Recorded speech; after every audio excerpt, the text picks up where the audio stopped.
হজরত নূহ আলাইসাল্লামের জীবনে। হজরত নূহ আলাইসাল্লাম হজরত আদম আলাইসাল্লামের দশম অধস্তন বংশধর।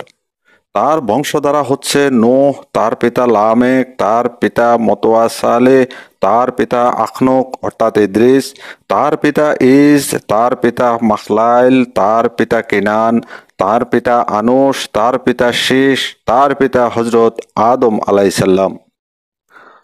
হজরত আদম, নূহ, ইব্রাহিম ও ইমরান একই বংশধারায়।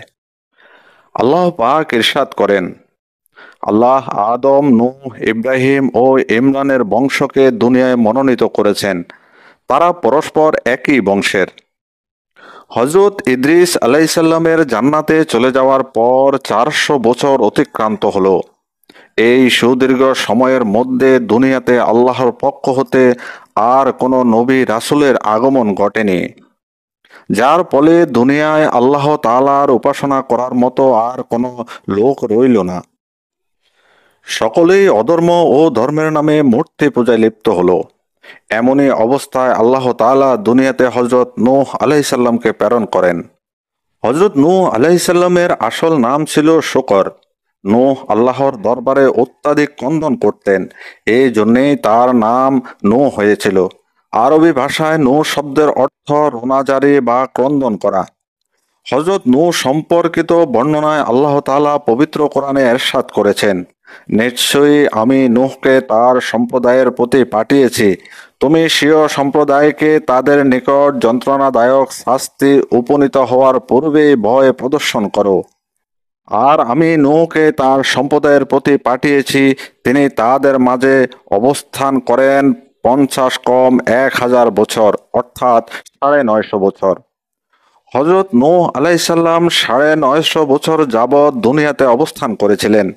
তার এই সুদীর্ঘ জীবনে তিনি নিজ সম্প্রদায়কে সৎ পথে আনার জন্য আপ্রাণ চেষ্টা করেন।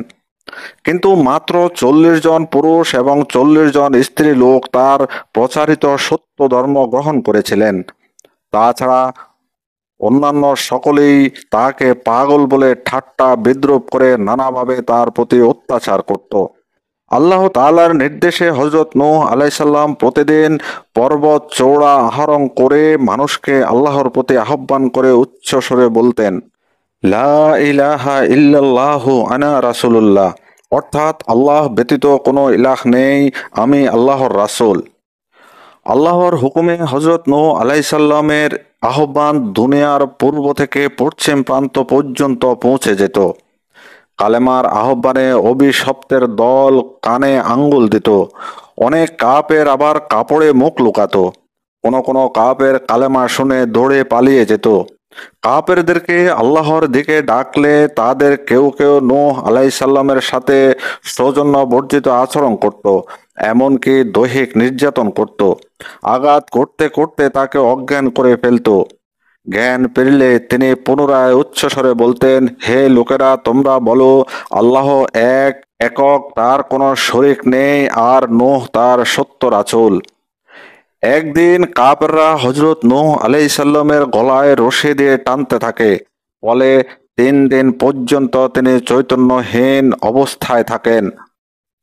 এতদা সত্ত্বেও আল্লাহর সন্তুষ্টির জন্য দুঃখ কষ্ট নির্যাতন সহ্য করেও তিনি লোকদেরকে আল্লাহর দিকে আহ্বান জানাতেন। এই অবস্থায় তারা যখন তার আহ্বানে বারবার প্রত্যাখ্যান করতে লাগলো, তখন হযরত নূহ আলাইসাল্লাম আল্লাহর দরবারে নিবেদন করেন।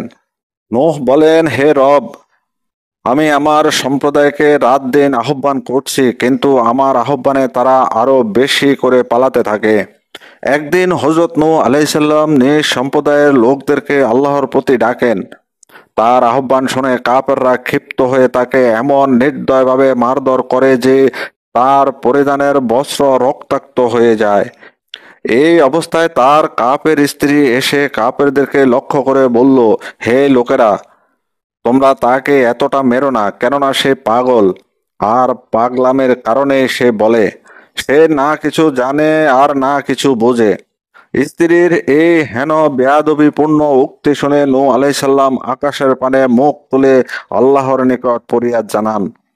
তার ফরিয়াদ কালাম পাকে এভাবে বর্ণিত হয়েছে,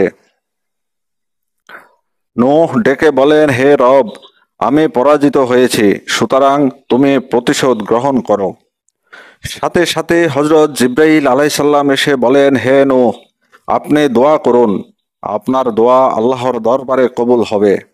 এই কাফের সম্প্রদায় কখনো আপনার প্রতি ঈমান আনবে না। সাথে সাথে তিনি হজরত নূহ আলাইসাল্লামকে গাছ লাগাতে বলেন।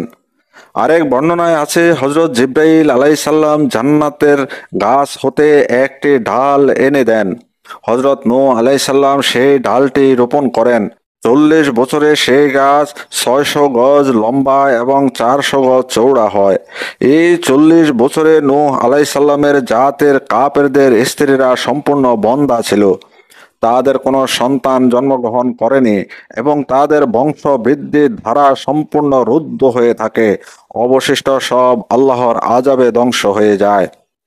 দীর্ঘ 40 বছর ধরে কাফেরদের স্ত্রীরা বন্ধ্যা এবং তাদের বংশ বৃদ্ধি বন্ধ থাকার কারণ হলো কাফেররা তাদের সন্তানদেরকে নূহ আলাইসাল্লামের নিকট নিয়ে গিয়ে বলতো, হে বৎসরা, তোমরা নূহকে শত্রু ভাববে, তার কথা মানবে না, সর্বদা অপমান অপদস্থ করবে এবং হীন ভাববে, কেননা সেই একটা পাগল।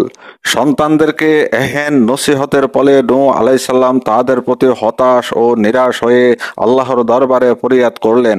নূহ বললেন, হে রব, ভূপৃষ্ঠে বসবাসকারী কাফেরদের মধ্য থেকে অবশিষ্ট রাখবেন না। হজরত নূহ আলাইসাল্লামের উল্লেখিত দোয়ার পর হজরত জিব্রাইল আলাইসাল্লাম এসে বললেন, হে নূহ, আমি কিছু কাল আগে আপনাকে যে ডাল রোপণ করতে দিয়েছিলাম সেই গাছটি দিয়ে কিস্তি তৈরি করুন। নূহ আলাইসাল্লাম বলেন, কিভাবে কিস্তি তৈরি করব? জিব্রাইল আলাইসাল্লাম বললেন, গাছটি কেটে তক্তা করুন। তক্তা করা হলে বলবো কিভাবে নৌকা তৈরি করবেন। নূহ আলাইসাল্লাম গাছটি কেটে তক্তা বানালেন।